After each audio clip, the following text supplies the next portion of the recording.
तीन दामाद की सास पार्ट 2। अब तक आपने सुना कि कावेरी जी अपनी तीनों बेटियों ईशा, मोहिनी और सुहाना की शादी तीन घर जमाई लड़कों के साथ करवा देती है। उन्हें लगता है कि ये लड़के शायद घर का कामकाज संभाल लेंगे, लेकिन उनके तीनों घर जमाई बहुत आलसी थे। वो नौकरी भी नहीं करते थे और बाहर का काम भी नहीं। कावेरी जी ने अपनी बेटियों से कहा कि वो प्रेगनेंसी का बहाना बनाकर अपने पतियों को सबक सिखाए। अब सुनिए आगे। मम्मी, आपने जैसा कहा था हमने वैसा ही किया, लेकिन देखिए ना, विवेक का हाल तो वैसा का वैसा ही है। घर में ना सुबह का नाश्ता बनता है और ना खाना। नौकरी पर जाने की बात करूं तो खाने को दौड़ते हैं मुझे। हाँ मम्मी, मैंने भी सुमित को कितनी बार कहा कि अगर नौकरी नहीं करनी तो कोई छोटी सी दुकान ही खोल लो, घर का खर्चा कैसे चलेगा। देखो दोपहर के 12 बजने आए और जनाब अभी तक सो रहे हैं। हाँ मम्मी, ईशा और सुहाना ठीक कहती हैं। अविनाश का भी यही हाल है। जब मैंने अपनी प्रेगनेंसी के बारे में कहा तो मुझसे कहने लगा, अरे दूसरी लड़कियां तो 9-9 महीने तक नौकरी करती है, बस डिलीवरी के टाइम छुट्टी लेती है। मोहिनी, तुम भी नौकरी करो। अब मुझे कहाँ नौकरी मिलेगी। मम्मी बताओ अब मैं क्या करूँ। हे भगवान, क्या सोचकर घर जमाई दामाद लाई थी मैं कि मेरी बेटियां मेरे पास रहेंगी और खुश रहेंगी, लेकिन इन आलसी दामादों ने तो हमारी जिंदगी को भी प्रॉब्लम में डाल दिया है। मैं तो कहती हूँ मम्मी, हम लोग वापस अपनी जॉब पर जाना शुरू कर देते हैं। बता देते हैं इन लोगों को कि हमने प्रेगनेंसी का बहाना किया है। नहीं नहीं बेटा, ऐसी गलती भी मत करना। अगर तुमने ऐसा किया तो इन तीनों की आदत और ख़राब हो जाएगी। अरे आज नहीं तो कल कभी तो तुम प्रेग्नेंट होगी, तब वापस यही प्रॉब्लम आएगी। तब क्या करोगी तुम तीनों। हाँ मम्मी, आपकी बात तो बिल्कुल सही है। इन लोगों को तो सुधारना ही पड़ेगा। लेकिन कैसे? अपने बच्चों के आने की खबर सुनकर भी इन लोगों पर कोई असर नहीं हो रहा। पैसे कमाने के लिए घर से बाहर निकलना ही नहीं चाहते ये तीनों। अब मेरे दिमाग में एक प्लान आया है। तुम तीनों चिंता मत करो, उन तीनों को बुलाओ, फिर मैं बात करती हूँ। थोड़ी देर बाद कावेरी जी अपने तीनों दामादों को सामने बुलाकर अपनी बात कहना शुरू करती हैं। अविनाश, सुमित और विवेक, देखो बेटा, मैं ना तुम तीनों से बड़ा प्यार करती हूँ, इसीलिए तो तुम्हें घर जमाई बना कर रखा है मैंने। अरे मम्मी जी, सीधे सीधे कहिए ना, क्या बात है। प्यार तो हम भी आपको बहुत करते हैं। अरे मम्मी जी, आपकी इज्जत भी बहुत करते हैं। अरे भई, आपके जैसी सास और कमाने वाली बीवी सबको मिलती है क्या। हाँ मम्मी, विवेक और सुमित ठीक कह रहे हैं। आपकी बेटी से शादी करके मेरी तो ज़िंदगी ही अच्छी हो गई है। जानती हूँ मैं, और ये भी जानती हूँ कि तुम तीनों अपनी अपनी बीवियों से बहुत प्यार करते हो। बेटा, बात ऐसी है कि हमारे कुल गुरु ने कहा है कि प्रेग्नेंट होने के बाद मेरी तीनों बेटियां शुरू के 4 महीने हमारे गांव में जाकर रहेगी, जहां मेरे चाचा जी रहते हैं। अरे लेकिन क्यों मम्मी, गांव में जाकर रहने की क्या ज़रूरत है इन तीनों को। वो क्या है ना बेटा, हमारे परिवार को एक श्राप है। अगर मेरी बेटियों ने यहाँ पर बच्चा पैदा करने की कोशिश की तो उनके बच्चों को कुछ भी हो सकता है। इसलिए अब से लेकर 4 महीने पूरे होने तक इन्हें गाँव वाले घर में रहना पड़ेगा।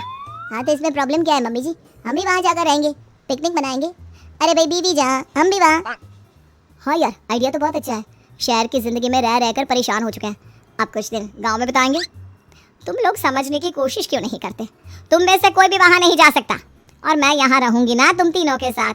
4 महीने की तो बात है, उसके बाद ये तीनों ही लौट कर आ जाएंगी।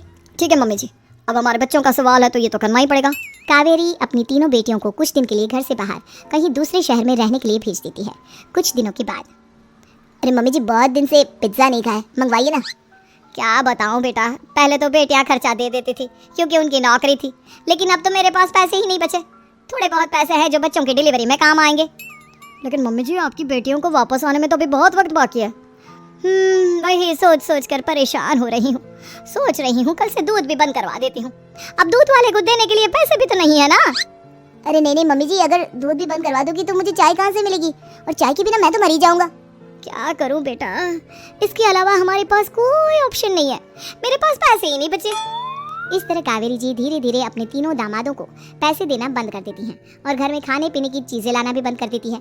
अब वो तीनों बुरी तरह से परेशान होने लगे थे, और इसलिए एक दिन तीनों प्लान करके घर से बाहर निकलते हैं। और बाजार में जाने के बाद, यार अच्छा खाना खाए हुए कितने दिन हो गए, पता नहीं कब अच्छा खाना मिलेगा। हमारी बीवियों के जाने के बाद तो हमारी हालत भिखारियों जैसी हो गई है यार। कुछ भी हो, मुझे तो आज पिज्जा खाना ही खाना है।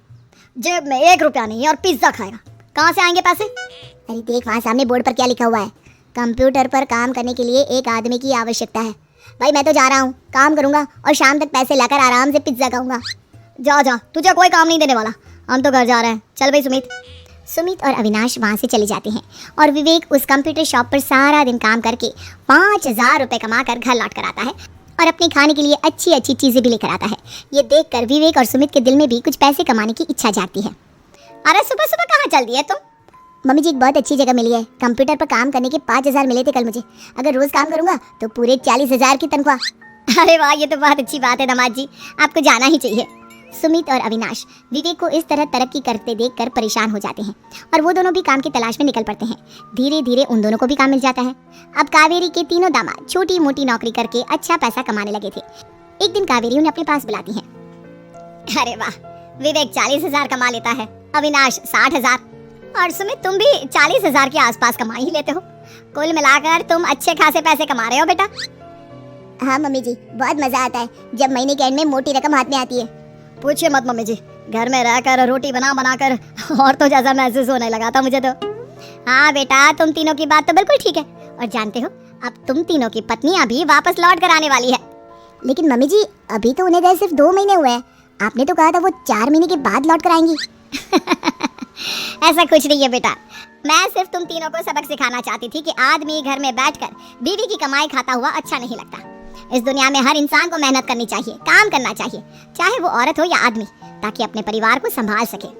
कावेरी की बात सुनकर उन तीनों को अपनी गलती का एहसास होता है और कावेरी उन्हें सच बता देती है कि ईशा, सुहाना और मोहिनी शहर में ही कहीं दूसरी जगह रह रहे थे। शाम के वक्त उन तीनों की पत्नियां लौट कर आ जाती है और कावेरी जी का परिवार एक खुशहाल परिवार की तरह रहने लगता है।